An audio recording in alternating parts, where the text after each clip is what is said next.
السلام عليكم ورحمة الله وبركاته. ازيكم حبايبي؟ عاملين ايه؟ يا رب كلكم تكونوا بخير وسعادة بإذن الله. فيديو النهاردة عن حاجات ما ينفعش تستخدميها مع حد تاني، او هي ما ينفعش حد يستخدمها غيرك. قبل ما اتكلم عنهم، اللي لسه ما اشتركش في القناة يدوس على زر الاشتراك اللي تحت ويعمل سبسكرايب ويفعل الجرس اللي جنبه عشان كل فيديو تنزله يجيلكوا على طول. اول حاجه، اسفه ان هي ضوافر طويله، المفروض ان انا اقصها، بس انا الصراحه مكسله قوي من البرد ده، بس ان شاء الله هقصها.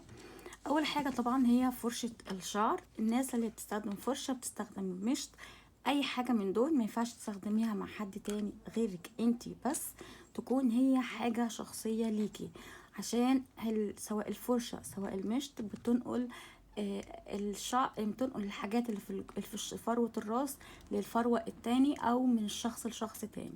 لو عنده قشرة، لو عنده حساسية، لو عنده التهابات، لو عنده صدفية، لو عنده اي حاجة بتكون في فروة الراس، عشان المشط والفرشة بيلمسوا فروة الراس، فطبعا دي يعتبر عدوى من راس لراس. تاني حاجة وهي البيوتي بلندر، او اي حاجه اللي بتوزعي بيها الميك اب، سواء دي او دي، اي حاجه بتوزعي بيها الميك اب برضو ما ينفعش تستخدميها مع حد تاني اصلا غيرك انتي. وكمان لازم بعد الاستخدام، او لو انتي مثلا استخدمتيها ومش هتخرجي مثلا فترة، مثلا اسبوع او اسبوعين او 3، لازم تكون نظيفة وغسلاها وتكوني شايلاها في مكان نظيف عشان منعا للأتربة، لأن الأتربة برضو بتجيب ميكروبات للبشرة. وطبعا فرشة الميك اب، او فرشة البلاشر او كونتور او فاونديشن، اي فرشة او اي شادو بتنقل برضو الفرشة من بشرة لبشرة، فما ينفعش تستخدميها مع حد تاني غيرك انتي. يعني لو حد قالك هاتي الفرشة بتاعتك احط بيها حاجة، بكل صراحة تقولي لا، عشان ما ينفعش اصلا ان البشرة بتاعتك تلمس بشرة تاني، او الفرشة نفسها بتاعتك تلمس بشرة حد تاني، لان هي برضو بتجيب ميكروبات. لو حد عنده حساسية، التهابات، حبوب، اي حاجة حكة في البشرة، برضو ممكن دي تنقل من دي لدي. طبعا كمان فرشة الأسنان ما ينفعش حد يستخدمها غيرك أصلا. حتى لو كان مثلا لو طفلة عندك خدها واستخدمها بتاعتك، برضو ما ينفعش ترجعي تستخدميها وترميها فورا.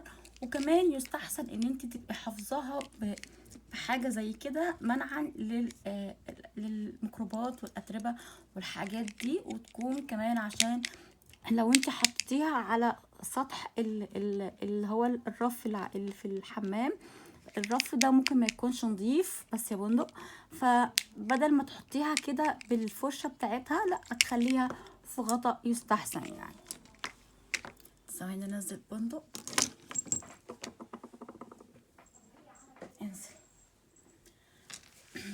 بعدين هندخل بقى على حكاية الايدين، اللي هي المبرد طبعا ما ينفعش يستخدم من ايد لايد او من ضفر لضفر، عشان خاطر برضو الميكروبات، لان بيكون في ناس بيكون ضوافرها طويلة وفي نفس الوقت فيها زي الطين او كده، او مش نظيفة، بتكون فيها بكتيريا، لان الضوافر يا جماعة بتنقل الامراض. بلاش تستخدمي المبرد بتاعك، استخدمه حد تاني غيرك انتي خالص. نيجي بقى العين طبعا الكحل مستحيل حد يحطه. لو انتي اديتيه لحد البتاع اللي هو الكحل بتاعك، ممنوع تدي الكحل بتاعك لحد. ولو انتي اضطريتي تديهوله، تمسحيه بمنديل او تحطي عليه الكحول وبعدين تمسحيه بمنديل، على اساس تشيل الطبقة اللي من فوق، اللي هي لمست العين التانية بس. طبعا ما ينفعش تديها لحد، او تستخدميه ورا حد تاني، عشان خاطر العين دي بتجيب التهابات في العين وحساسية ودموع وحاجات كتيرة معدية وكده، فاهمين؟ طبعا لو كان ثواني نزل لولي. طبعا لو كان في اي شادو زي كده عبارة عن قلم، مش باليت، زي كده مثلا قلم، برضو ده ما ينفعش يستخدم من عين لعين نهائي، عشان نفس حكاية الكحل ان هو بيعمل عدوى في العين للعين. طيب نيجي بقى للمسكرة. انا بالنسبة لي في ناس تقول ان المسكرة عادية واي حد يستخدمها، ممكن البعض يعني. انا بالنسبه لي لا لا لا، المسكره بتاعتك انتي تكون بتاعتك، ما تدهاش لحد. دي انا بالنسبه لي كده. ممكن حد غيري يقول ان هي عادي لو انتي استخدمتيها مع اختك مع صاحبتك، دي حريه شخصيه في الاول والاخر. بس انا بالنسبه لي انا كشخصي، ان انا ما احبش ان انا استخدم، اعوذ بالله من كلمه، ان انا استخدم او ادي حاجتي عامه لحد تاني. حد عايز حاجه ممكن، لو حاجه عندي زياده ممكن اديها له، لكن ان هي تستخدم حاجه شخصيه بتاعتي حد يستخدمها، لا. نيجي بقى للحواجب. الحواجب طبعا طبعا طبعا طبعا، انا كمان ما جبتش الشفره اللي هي بتاعت اللي هي دي يا جماعه، ثواني.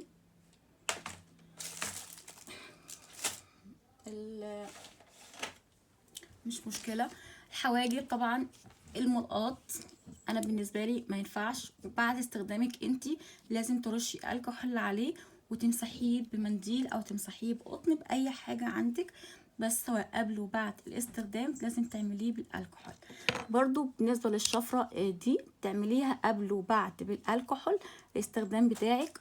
وبرضو ما ينفعش تستخدميها مكان حد او تديها لحد تاني نهائي، لان البشرة بتكون اكتر حاجة معدية اللي هي البشرة. وطبعا احنا لا مش ناقصين اللي هو، سواء الناس اللي بشرتها دهنية زي، مش ناقصين يطلع لهم حبوب اكتر ما الواحد طالع له حبوب. فبرضو بتاعت الحواجب دي، اللي هي بتاعت الحواجب، برضو ما ينفعش تستخدميها مع حد تاني، لان الحواجب اوقات كتير يا جماعة بتطلع لها قشرة. في ناس تطلع لها قشرة في الحواجب، فدي بتكون معدية من ده لده. فانا بالنسبة لي ان هو لا لا لا.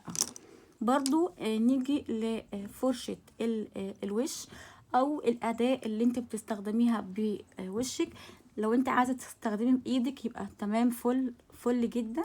بس انا بحب ان انا الصبح عامة بستخدم الفرشة، وبعد ما اخلصها بحاول ان انا اخليها كده عشان خاطر تصفي المية، اخليها كده تصفي المية بتاعتها، وبعدين اروح عاملة كده دي عشان افضي المية الزيادة. دي برضو ما ينفعش حد يستخدمها تاني معاكي، لان هي معدية. فما ينفعش اصلا ان احنا نعمل حاجات وفي الاخر نقول ولا مش والحاجات دي. طبعا اهم حاجة ودي اللي هي الشفرة دي بتاعت سواء ايدين سواء رجل سواء اندر ارم سواء سنسيتيف اريا، ممنوع منعا باتا ان انتي تستخدميها مع حد تاني او تشاركيها مع حد تاني نهائي نهائي نهائي. لان هي دي اصلا للاستخدام الشخصي اصلا، ودي كمان صلاحيتها 3 اشهر وبس. بعد ما بتستخدميها بترش عليها الكحول، وقبل ما تستخدميها بترش عليها الكحول. ففي كلتا الحالتين كل حاجة هنا بترش عليها الكحول، ما عدا الفرش اللي هي بتاعت اللي هي بلاشر وبتاعت الشعر بس يا بندق. تيجي على اخر حاجة اللي هما دول. لو عندك برايمر عبارة عن اللي هو زي الستيك كده، او لو عندك هايلايتر اللي عبارة عن الستيك برضو، اللي هي الحاجات اللي بتلمس البشرة. يعني دي انا ما ينفعش ان انا اعملها بايديا، لان هو عبارة عن حاجة كده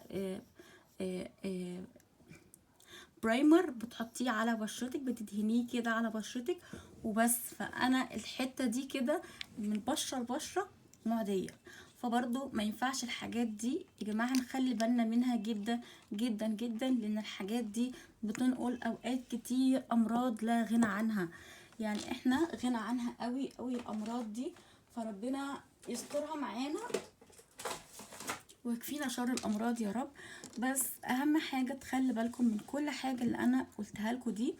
طبعا في كمان ليفة الاستحمام. ليفة الاستحمام ما ينفعش تستخدميها مع حد تاني، لان بيكون في اوقات كتير بيكون في الجسم حساسية، التهابات، قشرة، حكة، بيكون صدفية، بيكون اكزيما، حاجات كتير بتكون موجودة في الجسم. بتكون التهابات شديدة اللي هي بسبب احمرار شديد مع حكة. فطبعا الليفة بتنقل من ده لده، فللأسف برضو ما ينفعش نعمل كده. اخر حاجة وهقولها لكم، مش عارفة بقى ناس هتوافقني ولا لأ، الفوطة اللي احنا بنستخدمها لوشنا، مش ايدينا، لوشنا. لو انتي مش حابة او ناس كتير هتقول ان ايه يعني كلنا بنستخدم فوطة واحدة وكل واحدة يكون لي فوطة، انا معاكي. بس انا عامة بحب لو انتي عايزة تستخدمي حاجة لوشك تكون وحديها، استخدمي اللي هو المناديل العادية اللي هو كلينكس. لكن لو انتي ايديكي عادي خالص في اي واحد كده، بس اهم حاجة الفوطة تكون نظيفة. يعني ما تجيش مثلا نخليها اسبوع في الحمام ونقول نفخر ان هي نظيفة وكده. لا يا جماعة، الفوط دي بتكون محتاجة تتغير عشان من ايد لايد لايد لايد، فده برضو غلط. فنضطر ان احنا يحصل لنا حاجة في ايدينا، سواء هرش بقى، التهابات وكده، فما ينفعش. لازم تكون الحاجة بتاعتك عامة نظيفة. ده كان فيديو النهاردة عن حاجات ما ينفعش تستخدميها او تشاركيها مع حد تاني. بس كده، واستودعكم الله، السلام عليكم ورحمة الله وبركاته.